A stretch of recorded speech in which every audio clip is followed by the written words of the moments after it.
audio jungle.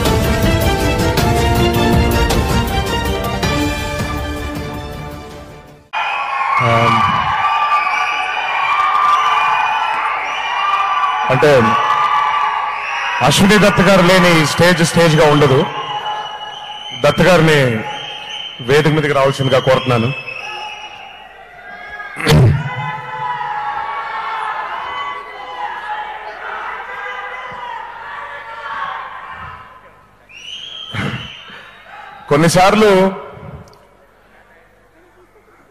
కొన్నిసార్లు కాదు, చాలాసార్లు జరిగే చాలా విషయాల్లో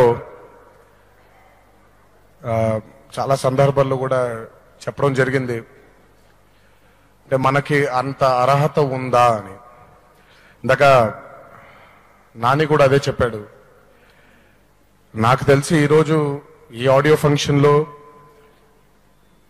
ఈరోజు ఈ స్టేజ్ మీద నిల్చుని ఆవిడ హుందా గురించి, ఆవిడ గొప్పతనం గురించి మాట్లాడే అర్హత ఇప్పుడు కాదు కదా, బహుశా జన్మలెత్తినా కూడా రాదేమో. The true lady super star Mahanati Savitri గారు.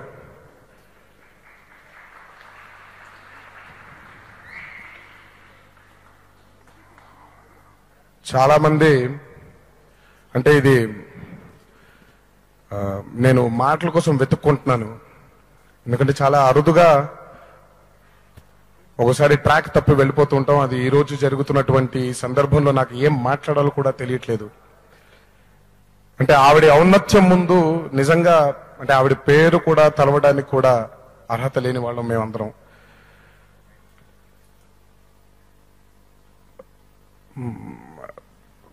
అంటే ఎక్కడ మొదలు పెట్టాలో ఎక్కడ ఆపాలో కూడా తెలియని పరిస్థితి. ఆవిడ ఎలా పోయారు అనే దానికంటే ఆవిడ ఎలా బ్రతికారు అని మనకి కళ్ళకు కట్టినట్టుగా చూపించే చిత్రం మహానటి. కొంతమంది జీవితం తెలుసుకోవడం మనకి చాలా అవసరం. కొంతమంది సాధించినటువంటి విజయాల్ని ఆదర్శంగా పొందడం మనకి చాలా అవసరం. కొంతమంది జీవితం నిజంగా మనకు అవసరం. అలాంటి ఒక అద్భుతమైనటువంటి ఒక వ్యక్తి జీవితాన్ని మన కళ్ళకు కట్టినట్టుగా మన ముందుకు తీసుకురాబోతున్నాడు మా నాగి.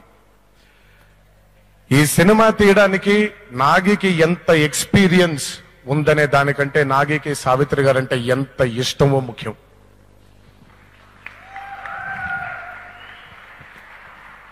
ఈ చిత్రాన్ని, correct me if I'm wrong, నాకు ఈ చిత్రాన్ని తను ఒక దర్శకుడిగా కాకుండా ఒక అభిమానిగా తీశాడని నేను అనుకుంటున్నాను. తనకి అండగా, స్వీటీ అంటాను, ప్రియాంక అని పిలవమంటారు వీళ్ళందరూ, స్వీటీ తనకు అండగా ఉండడం, అండ్ స్వప్న తనకు అండగా ఉండడం, తను కన్న ఈ కళని వాళ్ళిద్దరూ తప్ప, వాళ్ళని కన్నా దత్ గారు తప్ప ఎవరూ ఈ కళని నిజం చేయలేరు అని నేను ప్రగాఢంగా నమ్ముతున్నాను. వాళ్ళు కన్న కళని నిజం చేయడానికి, అంటే ఒక్కోసారి మనం ఒక గొప్ప విషయాన్ని మనం తెరకెక్కించబోతున్నప్పుడు లేదా చెప్పబోతున్నప్పుడు, బహుశా ఇక్కడ ఉన్న సీతారామ శాస్త్రి గారికి ఆయనకుండే ఎక్స్పీరియన్స్ లో ఎన్నోసార్లు ఇది చూసుంటారు. మనం ఏదైనా గొప్ప పని చేయబోయేప్పుడు మనం వెతుక్కోవాల్సిన అవసరం లేదు, మన కళ్ళకు కట్టినట్టుగా ముందుకు వచ్చేస్తూ ఉంటుంది. అది దేవుడు అంటారు చాలా మంది, అది నేచర్ అంటాను నేను. నేచర్ అంటే దేవుడే. మన చుట్టూ ఉండే ఆ నేచరే మనకి డిసైడ్ చేస్తుంది. అలాగే ఆ మహానటి వేషం వేయటానికి కీర్తి సురేష్ గారు కనపడ్డారని నేను అనుకుంటున్నాను. నేచరే ఆవిడ్ని ముందుకు తీసుకొచ్చింది.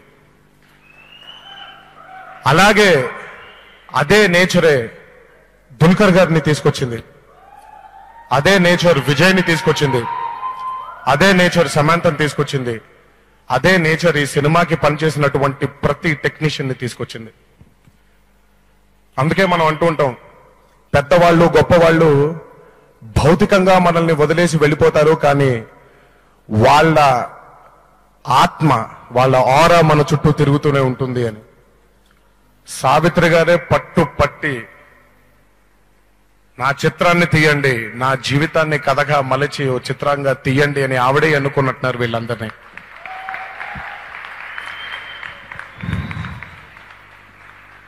స్వప్న ఓ రోజు నా దగ్గరకు వచ్చింది. అంటే ఈ విషయం చాలాసార్లు ఇతరితర మీడియా ద్వారా బయటికి రావడం కూడా జరిగింది. స్వప్న నా దగ్గరకు వచ్చినప్పుడే నాకు అర్థమైంది తన కోరిక, తను కోరబోయే కోరిక ఏంటో అని. ఓ రోజు నా దగ్గరకు వచ్చి నవ్వుతూ ఉండింది. నేను అన్నాను, ఏంటి స్వప్న అన్నాను. అలా నవ్వుతుంది. ఏంటి అన్నాను. నవ్వుతుంది. నో అన్నాను. నవ్వుతుంది. నో అన్నాను. మీకు అర్థమై ఉంటుంది, ఈ చిత్రంలో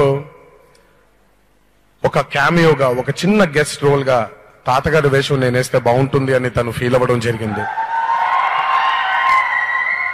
కానీ నిజంగా నేను ఎన్నోసార్లు చెప్పాను, ఆయన వేషం వేసే అర్హత నాకు లేదు, ఆయన పాత్ర పోషించడం నిజంగా ఇది ఈ జన్మలో జరగని పని. చాలాసార్లు చెప్పడం జరిగింది. నాకు బేసిక్ గా ఈ చిత్రంలో రామారావు గారి పాత్ర పోషించే దమ్ము నాకు లేదు. But hats off to Dulquer, hats off to Vijay, hats off to Keerthi garu and hats off to Samantha. ఒక్క సెకండ్ కూడా ఆలోచించకుండా దీన్ని ఒక ఛాలెంజ్ గా తీసుకొని ఈ చిత్రాన్ని తెర రూపం దాల్చి మీ ముందుకు తీసుకురావాలి అని చెప్పి వాళ్ళు పడ్డ కష్టం అంతా ఇంత కాదు. ఎందుకంటే మనకి తెలిసిన ఒక వ్యక్తిగా మనం మళ్ళీ నటించడం నిజంగా చాలా చాలా చాలా కష్టమైన పని. అది నటిస్తే జరగదు, జీవిస్తే జరిగింది. జీవిస్తేనే జరుగుతుంది. ఈ నలుగురు వాళ్ళ పాత్రల్లో జీవించారు అని నేను గట్టిగా నమ్ముతున్నాను. రేపొద్దున సినిమా రిలీజ్ అయిన తర్వాత మీరు కూడా చూస్తారు. Hats off to you guys. Seetharama Sastry గారి గురించి మాట్లాడాల్సినటువంటి వయసు, అనుభవం, అర్హత నాకు లేదు. గొప్ప కవి. అలాగే Mickey, your work speaks. Congratulations.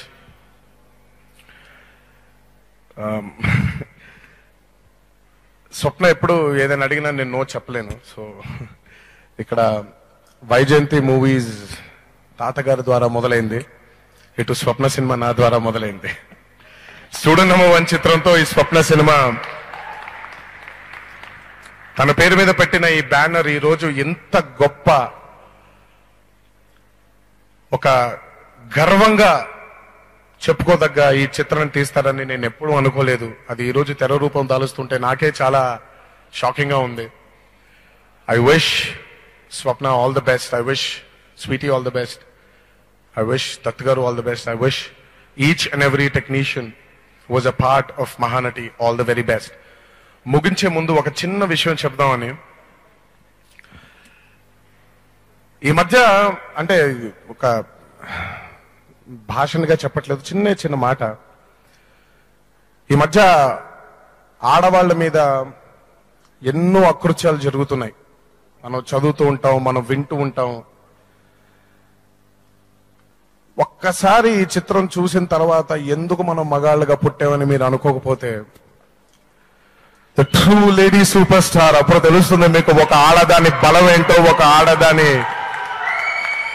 అంటే ఆడవాళ్ళు తలుచుకుంటే ఏమి సాధించగలుగుతారు అంటే, ఇంకా ఈ చిత్రం చూసి ఇప్పటికైనా ఆడవాళ్ళని గౌరవిస్తారు అని కోరుకుంటూ, ఈ అవకాశాన్ని నాకు ఇచ్చినటువంటి స్వప్న సినిమాని, వైజయంతి మూవీస్ కి నా ధన్యవాదాలు తెలియజేస్తూ, తప్పలేదని మాట్లాడుంటే క్షమించండి.